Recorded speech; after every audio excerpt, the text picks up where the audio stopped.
அஸ்ஸலாமு அலைக்கும். Welcomes to Furqan cookies.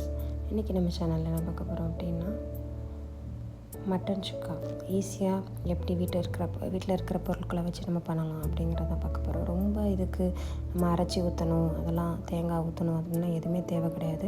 நம்ம வீட்டில் இருக்கிறத வச்சு எப்படி பண்ணலாம் அப்படிங்கிறத பார்க்க போகிறோம். ஃபஸ்ட்டு ஒரு குக்கர் எடுத்து வச்சுக்கிறோம். குக்கரில் வந்து தேங்காய் எண்ணெய் ஊற்றிக்கிறோம்.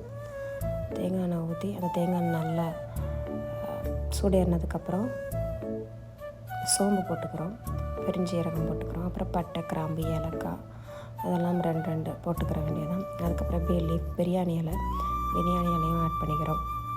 இதெல்லாம் நல்லா பொரிஞ்சு வந்ததுக்கப்புறம் என்ன பண்ணணும் அப்படின்னா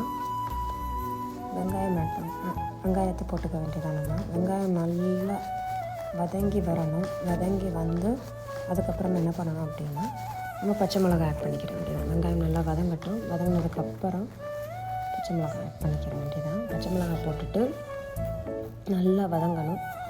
வதங்கினதுக்கப்புறம் பச்சை மிளகாய் வந்து அந்த எண்ணெயில் கொஞ்சம் வதங்கினதுக்கப்புறம் இந்த மாதிரி இருக்கும். அப்போ வந்து நம்ம மட்டனை வந்து நம்ம அதில் சேர்த்துக்க வேண்டியதான். மட்டனை போட்டுட்டு நல்லா அந்த எண்ணெயும் அந்த மட்டனும் சேர்ந்து நல்லா வதங்கணும். ரெண்டும் சேர்த்து வதங்கும்போது அதிலேருந்து தண்ணி வெளியே வரும். அந்த அளவுக்கு நம்ம மட்டனை வந்து வதக்கணும். இது வந்து அரைச்சி ஊற்றி அந்த மாதிரி பண்ணுறதெல்லாம் விட இந்த மாதிரி பண்ணும்போது இன்னும் கொஞ்சம் டேஸ்ட் நமக்கு நல்லாயிருக்கும். அந்த மட்டனில் இருக்கிற டேஸ்ட் நம்மளால் வந்து அதை ஃபீல் பண்ண முடியும், அந்த அளவுக்கு இருக்கும். இதுக்கப்புறம் நம்ம என்ன பண்ணிக்கிறோம், இஞ்சி வெள்ளைப்பூடு போட்டுக்கிறோம். வெங்காயத்தில் போடுறதுக்கு பதிலாக நம்ம கறியில் போடும்போது இன்னும் கொஞ்சம் டேஸ்ட்டு நமக்கு நல்லாயிருக்கும். இப்போ போட்டுட்டு அதுக்கப்புறம் என்ன பண்ணுறோம் அப்படின்னா தக்காளி அதில் போட்டுக்கிறோம். தக்காளி வந்து ரொம்ப நெசசரி, நமக்கு தேவை கிடையாது. அந்த புளிப்பு டேஸ்ட்டுக்காக நம்ம போடுறோம். அதுக்கப்புறம் நம்ம ஸ்பைசஸ்லாம் ஆட் பண்ணலாம். வத்தப்பொடி ஆட் பண்ணலாம். வத்தப்பொடி வந்து ஒரு 2 டேபிள் ஸ்பூன்.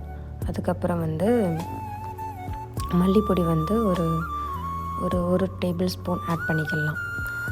கூட நமக்கு காரம் அதிகமாக வேணும் அப்படின்னா நமக்கு வந்து 1 டேபிள் ஸ்பூன் ஆட் பண்ணால் போதும். கூட எக்ஸ்ட்ரா 1 டேபிள் ஸ்பூன் ஆட் பண்ணுங்கள். மல்லிப்பொடி போட்டுட்டு அதுக்கப்புறம் வீட்டுக்கு நம்ம குழம்புக்கு யூஸ் பண்ணுற குழம்பு பொடி ஒரு டேபிள் ஸ்பூன் ஆட் பண்ணுறோம். இதில் வந்து முக்கியமானது வத்தப்பொடி தான். நம்ம வத்தப்பொடி போடும்போதே நமக்கு அந்த கறியில் வந்து நமக்கு டேஸ்ட் வந்துடும். நம்ம மற்ற பொடியெலாம் நமக்கு போடணுங்கிறது கிடையாது. நம்மளோட ஃப்ளேவருக்கு நம்மளோட தேவைக்காக நம்ம போட்டுக்கிறோம், அவ்வளோதான். இது நல்லா போட்டு இதையும் எல்லாம் சேர்த்து நல்லா கிண்டி வதங்கி நல்லா அந்த மசாலாவோட டேஸ்ட் வந்து அந்த கறியில் ஒட்டணும்.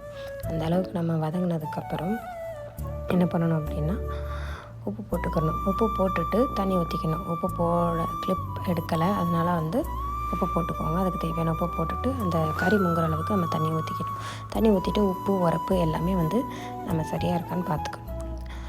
அதுக்கப்புறம் என்ன பண்ணணும் அப்படின்னா நமக்கு தேவையான அளவு, எந்த அளவுக்கு நமக்கு கறி வேகணுமோ அந்த அளவுக்கு நம்ம மூழ்க தண்ணி ஊற்றிக்கிடணும். தண்ணி ஊற்றிட்டு அப்போ நம்ம உப்பு எல்லாமே செக் பண்ணி பார்த்துக்கிற வேண்டியதான். பார்த்துட்டு என்ன பண்ணணும், நம்ம குக்கரை மூடி வச்சிடணும். மூடி வைக்கிறதுக்கு முன்னாடி ஒரு கொதி நல்லா கரகரன்னு நல்லா கொதித்து வந்ததுக்கப்புறம் நம்ம மூடி வச்சுக்கிட்டோம் அப்படின்னா விசில் வந்து ஈஸியாக உடனே வரும்.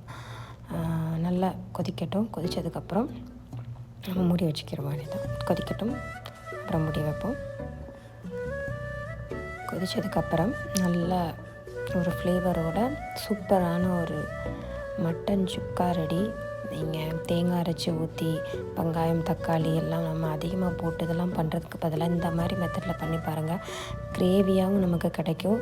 நம்ம ஒரு பதத்துக்கு முன்னாடி எடுத்தால் கிரேவியாக கிடைக்கும். கொஞ்சம் சுண்டி எடுத்தோன்னா கறி கிடைக்கும். நல்ல ஒரு நம்ம இதை வந்து நம்ம பிரியாணிக்கு வச்சு சாப்பிட்டுக்கலாம், நம்ம ரைஸோடு சாப்பிட்டுக்கலாம், தோசைக்கு சாப்பிட்டுக்கலாம், இட்லிக்கு எல்லாத்துக்குமே நம்ம வச்சு சாப்பிட்டுக்கலாம். நல்லாயிருக்கும்.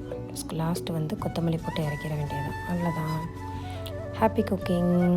Thank you for watching.